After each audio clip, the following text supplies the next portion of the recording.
खुलुमबाय नोंथांमोनखौ बयखौबो बरायबाय। दिनै 2 डिसेम्बर 2022 बाराय जाबाय शुक्रबार। फैदो दिननि खौरांफोरखौ बेखेवनोसै। गेम गेलेनानै गावनि जिउखौ गावनो फोजोबबाय। चेन्नाईआव सासे अट' ड्राइभारा अनलाइन गेम गेलेनानै रां थांजाजोबनानै गावनि जिउखौ गावनो फोजोबदों। थैनाय अट' ड्राइभारनि मुङा जाबाय पार्थिबान, 28 बोसोर बैसोनि आरो बिहा बिसि आरो 2 गथ' गथायबो दंमोन। रां राननानै होदों। आसामनि चिफ मिनिस्टार हिमन्त बिश्व शर्मा बिथाङा काछार डिस्ट्रिक्टनि सिङाव थानाय दल साहा बागानाव थानाय गासै 1000निबो बांसिन नखरफोरनो नखरसेयाव 1 लाख रांनि चेक राननानै होदों आरो बे चेकखौ सिलचराव मोनसे फांसननि गेजेराव राननाय जादों होननानै मिथिनो मोननाय जादों। बर'आनो बर'खौ जिनाहारि खालामदों। क'क्राझार डिस्ट्रिक्टनि गसाइगाव महकुमानि सिङाव थानाय सुरिबारि गुदि फरायसालियाव बे जाथाया सोराङाव फैदों। सुरिबारि गुदि फरायसालियाव थांनाय 29 नभेम्बर खालारखालि मिथिंगा बसुमतारी मुंनि सासे दुथां आखुनि फोरोंगिरिया गावनि फरायसुलिखौनो अदेबानि फिसाजो बायदि जानायखौनो जिनाहारि खालामदों।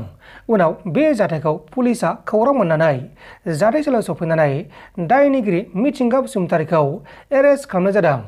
दा बेखौ एरेस्ट खालामनानै आयेननि बायदि साजा होनाय जासिगोन।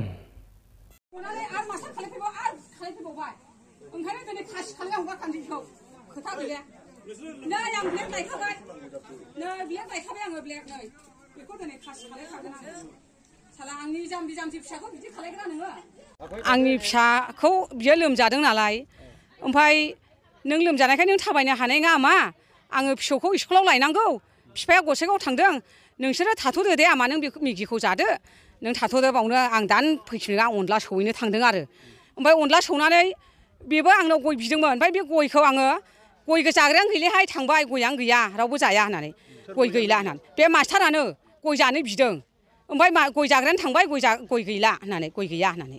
ओमफ्राय आं खयथासिम जाखोमोनथाय, माबा 10थानि सिगां थांदों आरोखि बियो, 9:30सिमाव थांदों, 9:30 बिदियाव थांदों दा। ओमफ्राय दाना आङो हाखु दाखु अनला संनो थांबाय। ओमफ्राय आंनि गोसोआवबो खिंफोर फैगारबाय, माबा मास्टारफ्रा ओरैनो बिदि खालायो, बिदिखौ आं थाल बोरैबासो मोनलायलांहाय होननानै हाखु दाखु अनखौ सौनानै होद आं थांसैहाय, आंहा फिसौ लायनांगौ होननानै बे सि दाग्राखौबो बिदि होननानै फैबाय आं।